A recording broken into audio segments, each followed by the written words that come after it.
and welcome back to the Joyfully Free Journey. I'm your host, Lacey Reaves. In today's conversation, I'm very excited to introduce you to this week's guest, Miss Laura Fickes. I have the pleasure of knowing her through my coaching program, which is exciting. We're going to hear a little bit about what she's been up to and a little bit about her journey, but Laura is a survivor. This season we're talking about beginning again, and she did just that. She took a situation that an obstacle that she faced and has actually flipped it into a career field in life coaching. And so I'm pleased to introduce you to Laura Fickes, the founder of Living Life Inspired Coaching. Welcome, Laura.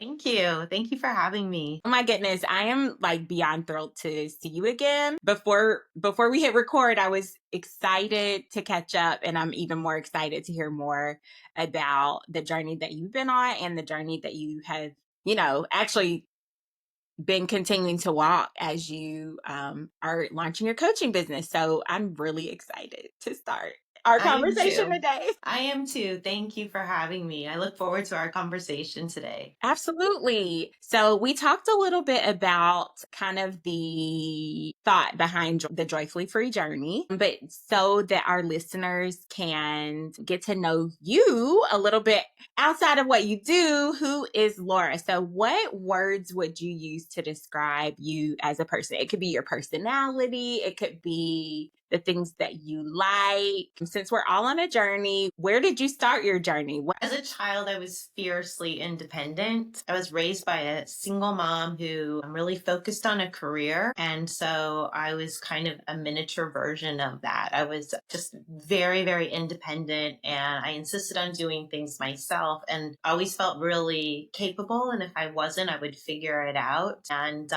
there wasn't such a thing in my world as a lack of confidence, but there probably should have been. So I love that. now that I'm older and wiser, I think that there was probably some pride issues in all of that independence, but it did help shape me who I am today. I love that. Fiercely independent, and you didn't even know that you were getting ready to be a boss woman, a business owner. Who knew? Who knew? Would you say that you still carry those traits today, or has it morphed and changed into something different? I think I'm an older, wiser, more realistic, maybe toned down version of my younger self. And I think that's just part of life's journey, right? Like, I can't see myself as that really hard-nosed go person right now. I can see myself as, independent, but more of a mellow side of independence. I think that I've also grown to really embrace life and relationships and just try new things and experience just all that life has to offer. That's so interesting that you mentioned relationships. So, when we think of independence, I was thinking initially, in your work style, I'm independent. I might be able to work well with others, but I prefer to kind of blaze my own trail. But then you tied in relationships. So would you say that now in your independence, you're able to be interdependent with other people, recognizing the importance of relationships, even though you still have that, that need to, or not that need, but just like a bent towards being independent? Has it morphed into including other people while still forging your own path? Absolutely. Like, I would say that I've always, in the midst of feeling independent, I truly love and enjoy people, right? I love meeting new people. I love being with people I know, but yet I'm also okay on my own too. Mm. Gotcha. But the relationships, just the friendships and acquaintances and people in my life, people that I continue to meet, I just really enjoy all that God places in my path. I think that's great. With when you were mentioning trying new things, I think that you tried a very brave thing. And that's how we met, going back to school as an adult. As an older adult. I wasn't putting it out there. I think you're amazing, no matter what your birth certificate says. But I was absolutely impressed with the number of working professionals that found themselves in that. We were a part of a life coaching cohort through Regent University, and I'm just listening to all these amazing, and it ended up being mainly women, but it wasn't a women's focus at all within the class. What took you on this journey of furthering your education that ended up with you pursuing life coaching? I'm just so curious. So, one of my passions is giving back to others, right? And so, I think the origin of my journey was losing my husband in a very public way back in 2016. He was a firefighter. He died in the line of duty with other firefighters, and I was thrust in the public eye while trying to grieve and protect my family. And it was hard, but I had a lot of support. And the contrast was that I have several widowed friends that did not have the support and encouragement that I received. So it was this dual role of being in the spotlight, but yet having a lot of support. And I kept thinking, as I was grieving and getting stronger and feeling really comfortable that, okay, God has placed me in this role, and what can I do? In my husband's death, Romans 8:28 was what sparked me. And it seems like it's just a catch-all verse. And, yes, God makes all things, for his glory and my good. But there was just something that I felt compelled to help others. And the journey to life coaching kind of took like a couple of turns. Mm-hmm. At first, I thought I wanted to be a biblical counselor, and I went to seminary and I took an amazing class. But then I kind of shifted and I found life coaching. And I remember those early days of looking into life coaching, and I was like, well, I could just do a weekend seminar and be a life coach. But that's not really how I roll. I wanted to have some substance and programming and like really some key coursework behind just saying I'm a certified life coach. And so that's what I sought out. And it turned into a master's degree in human services and a certification as a life coach. And my real goal is to give the support to others like I had. First of all, thank you for sharing that. I think even in our conversations, when we were getting to know each other and even preparing, I didn't realize the depth of what you encounter in the loss of your husband. So, thank you for sharing. And also, thank you for using your pain and your grieving process and being able to channel that. I don't think that everyone can do that, truthfully. I can only imagine going through the grieving process, not necessarily having what you need, or maybe having what you need, but realizing that other people don't have that. That does take a different type of perspective and a different understanding, and also a different level of compassion and empathy that most people would probably want to have, but maybe not have the tools to act on it. And so, whether or not you had the tools at that moment, it seems as if you started that journey of, okay, well, what is it that I can do with this? And it really just reminds me of actually my own sister. She went through a grieving, and I got a chance to interview her as well when she lost a child. And really, it's amazing how something so painful can turn into such a catapult in our lives. And even like providing clarity. I don't know if you at that time knew exactly the type of help and support that you wanted to offer, but you just knew that I got to do something with this or help someone. Would you say that kind of those thoughts came across your mind, or was it something else? I think eventually I got to that point, right? Like Mhm, it took me a while. mhm, And it took the help of all sorts of people, right? Like I participated in some wonderful workshops. I had a community of widowed people mhm. that I was connecting with, but also there's this belief that I have that life prepares me for life. right? And so, being an independent kind of person allowed me to think, okay, like, how am I going to get my feet under me? Like, okay, this is what it is, and this is what I do. And I remember something like, this is so silly, but I installed a doorknob that was sticking. So I replaced the doorknob. First of all, I had to find out, like, how do I buy a doorknob, right? And then I installed it, and I was like, this is so empowering that, like, this is a task my husband would have done in 10 minutes, but I'm watching a YouTube video and I'm doing it. Earlier today, I ordered a part for my car. What? Really? So it's just like, it's ridiculous things. But God has taken me down this journey. He's provided people and He's provided just ideas. And, even in the midst of grief, He gave me joy. He gave me purpose. He gave me my children. Like, there's just so many blessings in it. And to be able to feel like I could help someone else, I think it was just a natural, turn of events. That's really insightful. I'm just thinking, you said joy and purpose and grief. And I really feel like those moments, like when we're experiencing whatever, for you, it was the loss of your husband, but even like maybe the loss of expectations that you had or the plans, I can only imagine the layers that you had to work through to even get to that point.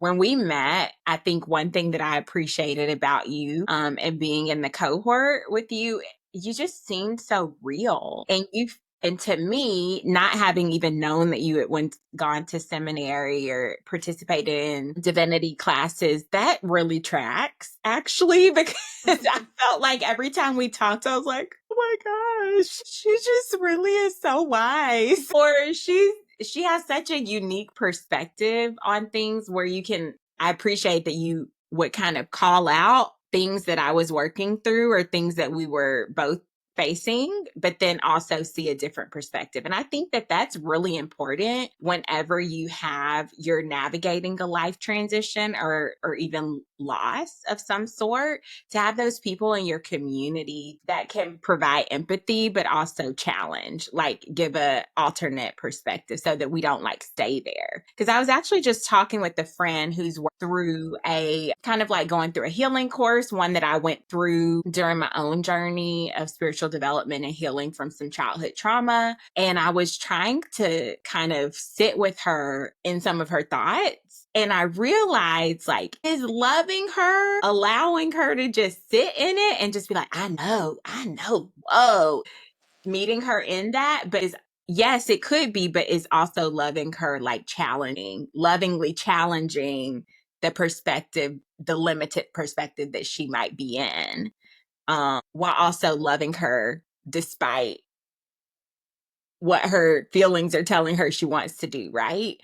And I feel like that's a lot of what, in my opinion, still new in the coaching world. We're embracing a new world of coaching. Like for me, I feel like that's what coaching is. Just kind of walking with someone in their journey, providing them like a couple markers, but also challenging them at the same time so that they can be better. I absolutely agree. I agree with it. And I think there's always this fine line. Like, first of all, as coaches, we're listeners, right? Like, we listen, and but we also ask a lot of questions.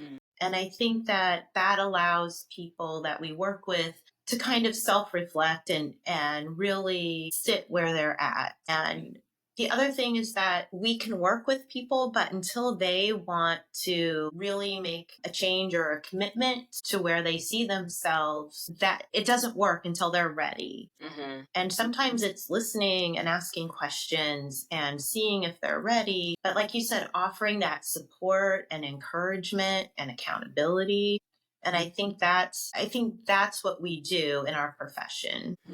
And sometimes we do have to ask really hard questions and really help people open their eyes, maybe. Yeah, absolutely. But it's usually, I mean, it's in love and it's in care for the people that we work with. I agree. I think being on this journey of helping and being a helper, right? I think there's this preconception of fixing people's problems or solving people's problems. But what I hear you saying is that maybe the more loving thing would be to just be with them and then also challenge their perspectives. What advice would you give to a person who's like, man, I have a friend or a family member, they are just all over the place and I want to love them, but like, how do I actually help them? Taking what you know now about effective ways of helping people, what would you say to that person? I think like we're all messy people, right? Mm-hmm. Like we all have our own mess, and sometimes we're really stinky. But other times, we have the opportunity. And I think that there's this humble perspective where, I do have my own mess, right? But that doesn't keep me from being a good listener and helping other people. And sometimes my mess has helped me identify other people's messes. And so we can work in that. But I do think it's a fine line of being, a good listener, being supportive, encouraging, and also challenging. I'm a very goal-centered person. Okay. So some of the people that I work with, it's about accountability for wellness or fitness type goals.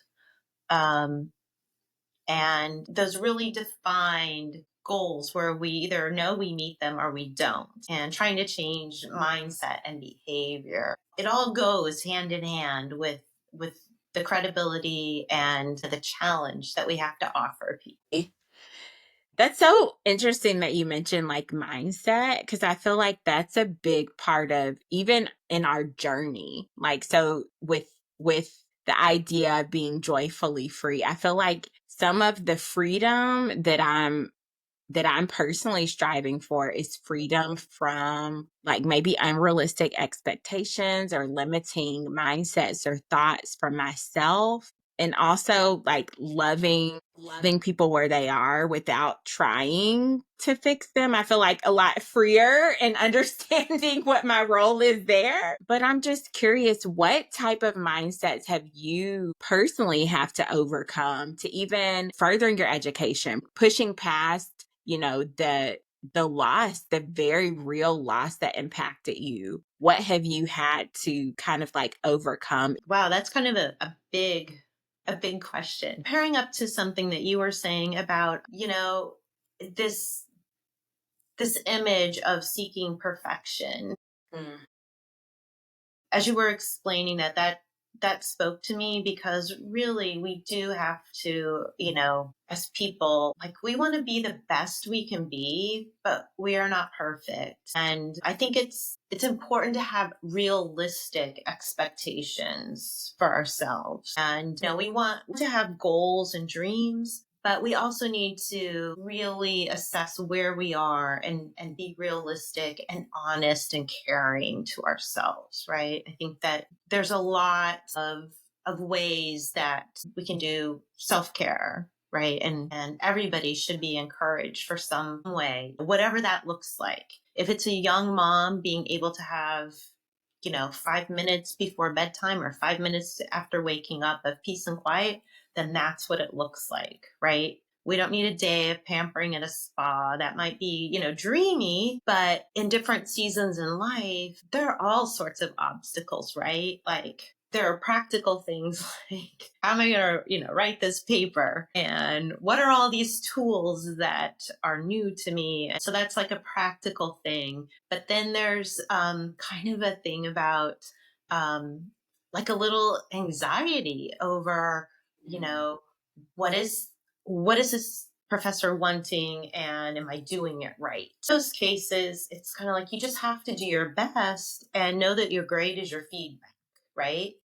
And you can adjust. Or if it's a train wreck, talk to your professor. There's always good things that come out of communication, whatever we do. So, there's just a lot of opportunities to grow and change and develop. I think that's So true. I didn't even realize that I really asked about perfectionism, but man, I must have been telling on myself because I feel like that is one of the biggest things that I've been overcoming as of late. Even with starting the podcast, I'm an old version of Lacey would have just, okay, if this, and this is not right, I can't start. Or if these things aren't lining up, um, with pursuing the master's degree, well, I don't know if it's worth it.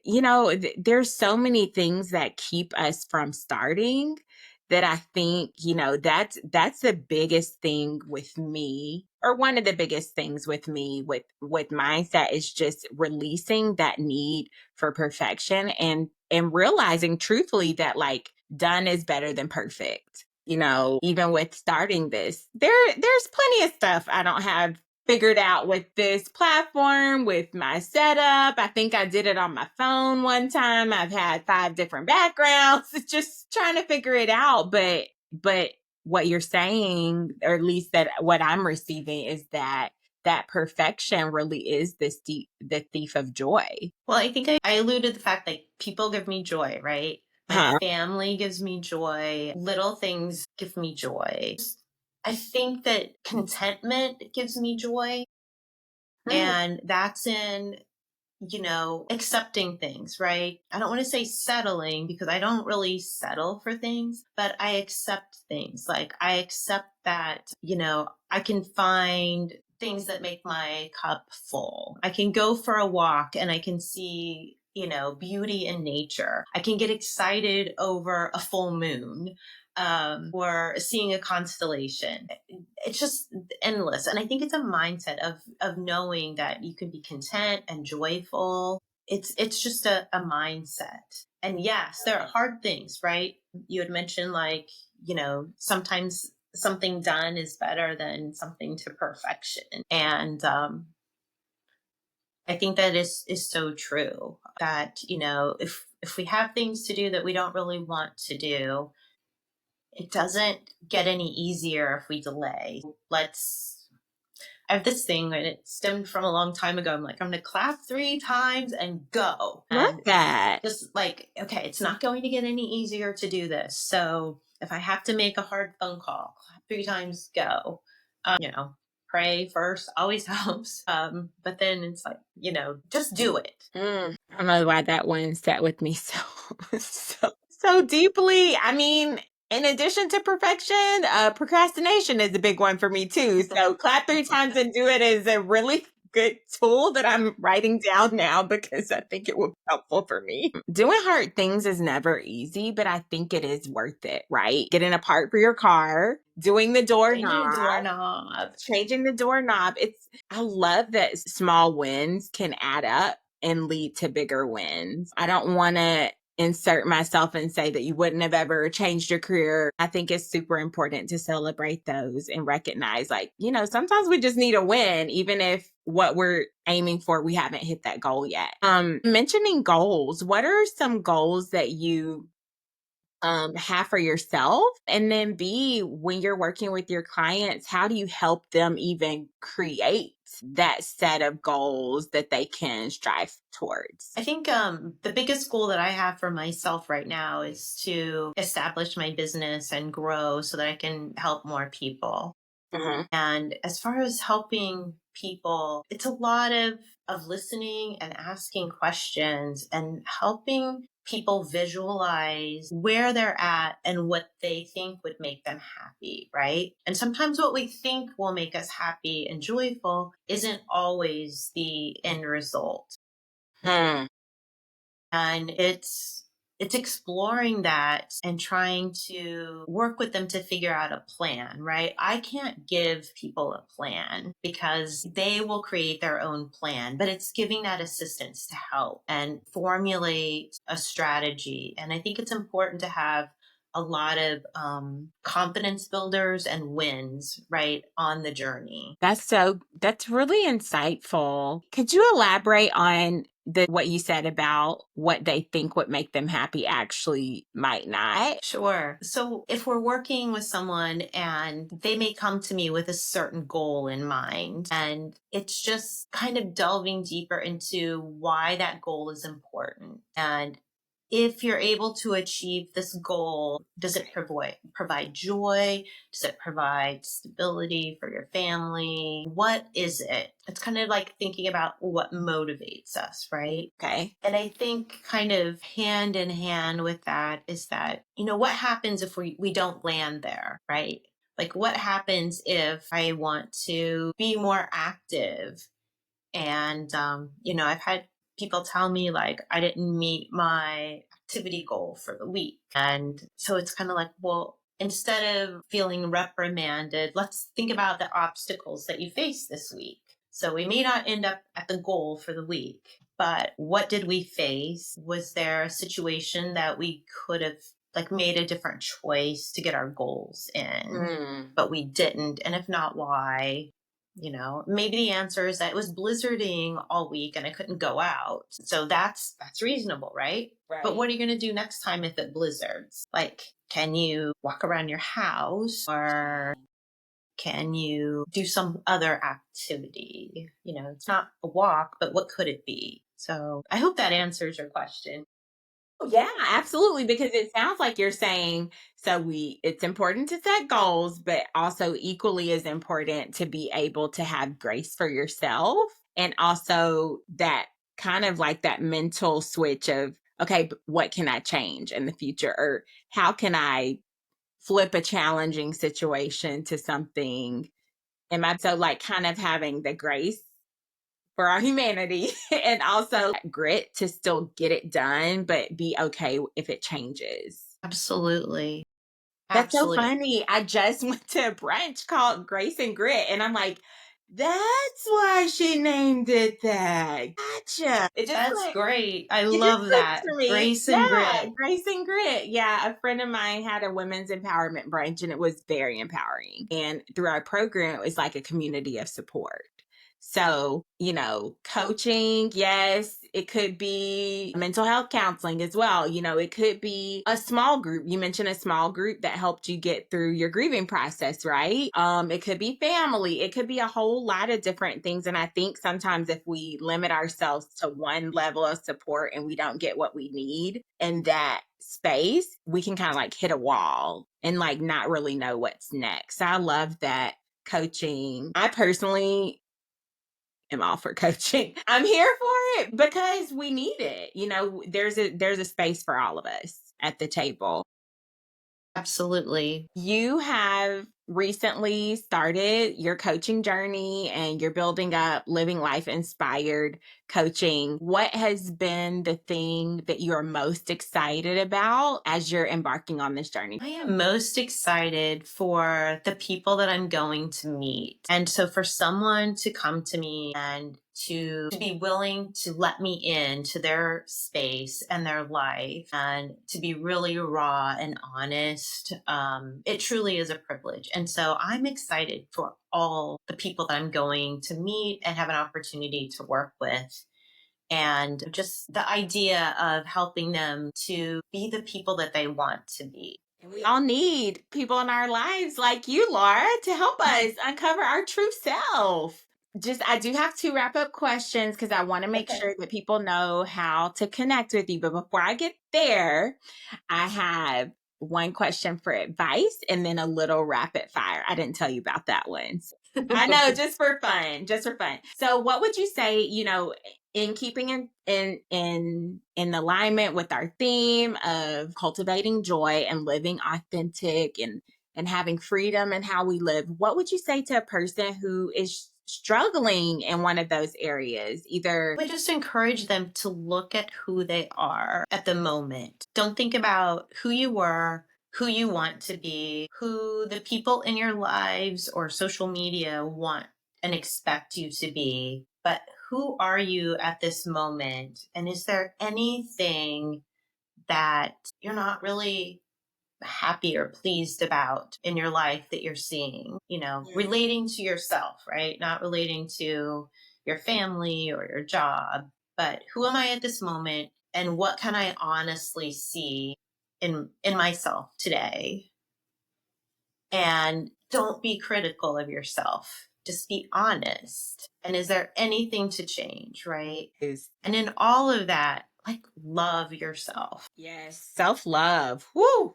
That's so key because we can spend so much time being negative and critical for where we are not or who we thought we should be, or like you said, expectations of others, or even just our own, let's say, our own personal timeline for our life. How many times have we gotten Right. tripped up with, by this age, I thought this would happen, or I thought I would be here in my career. I would have wanted to accomplish these goals. But what I hear you saying is by sitting in who am I, that question, who am I in this moment?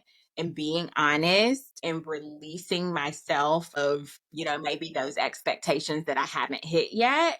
That, like, by truly loving ourselves, that I can start living a little bit more authentically in where I am today. And then it could be refocused, right? As you said, like, just it's that self-assessment and where do I see myself? And then, finding joy in that. I think that's good. And it really goes back to contentment, what you mentioned before, which I wrote down. I'm like, man, I'm learning so much. Cultivating joy looks like contentment, what fills me up. It's a mindset, and just that contentment of like, no, I'm not where I want to be ultimately, but I am grateful for where I am and I'm going to work towards where I want to be. And I feel like that's so important. I agree just with the whole idea of being joyfully free, like spending that time with self to know what fills us up is so important for like fuel for the journey. And then that authenticity is for me right now, it looks like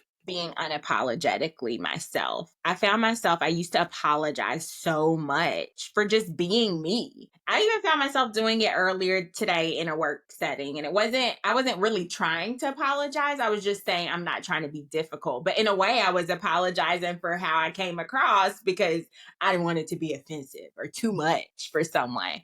If I'm having like a good motivation, I'm not being vindictive, I'm being loving, I'm trying to, season my words with salt and light and be a light, but also be true to who I am. Like, I can't really apologize for that. I mean, I can just be aware that other people might not receive it the way that I intended, but I'm also more keenly aware, like, just show up as yourself, Lacey. You're not gonna vibe with everyone, but you don't have to necessarily apologize for that. I think you're absolutely right, Lacey. And, you are who you are. And I agree. Like, it's so easy I'm sorry, or I apologize for who we are, but we don't need to, because we don't need to apologize for who we are, but it just rolls off our tongue and it's part of our culture, right?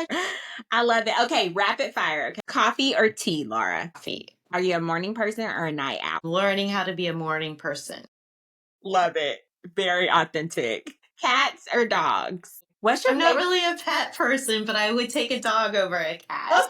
Okay, if we're not a pet person, what type of person are we? No furry friends, no animals. No. I love it. Do you like other people's pets? I love other people's pets. Okay, you're like a pet visitor. You're not a pet owner. Absolutely. I love that. Okay, do you like winter or spring or summer or fall? I guess maybe favorite season. Spring or summer? Okay, spring or summer. Okay. And lastly, what is the last good book you read? The last what? Good book you read. My goodness. Right now I'm reading The Pilgrim's Progress and I really like it. So it's not completed yet. Yes, a classic. Oh, Bunyan. I don't know. I guess that's so bad. I really was thinking it was Paul Bunyan, but that's a fictional character. That's not who wrote The Pilgrim's Progress. Okay, but that's a classic of the faith. That's amazing. It is. I love that. Let me know who wrote it. I would love to link it in our description. Okay, what is the last funny movie that you watched? My goodness. Funny movie. Or last movie in general. What's the last movie that you watched? Wicked. Let's go. It was wonderful. Okay, so that was fun. I would love for people to connect with you, Living Life Inspired Coaching. How can they reach out to you, Laura, if they're interested in coaching or interested in what you have going on? The best way to reach out to is just schedule time with me.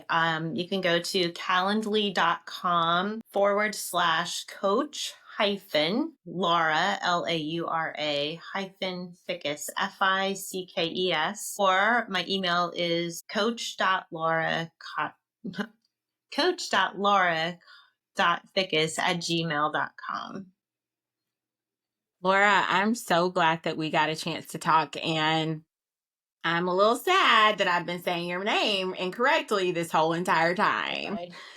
I will be updating that. I'm so sorry. Thank you for joining us today for the podcast, Coach Laura. If you would like to connect with Coach Laura and what she has going on, please, please, please visit the links in the description underneath this podcast recording, wherever you're watching it. Laura is an amazing coach. She has coached me through several things. She is wonderful with follow-up, and I really feel seen and heard by her. So I'm very grateful that you joined us today, Laura. And so thank you. Thank you so much. Thank you. And just thank you for who you are, Lacey. Absolutely. Just a wonderful person. And I wish you all the best in your journey as you find joy every day. Thank you so much. Thank you, everyone, for watching. And don't forget to live and cultivate your joy and live authentically free. And we will see you next time. Bye.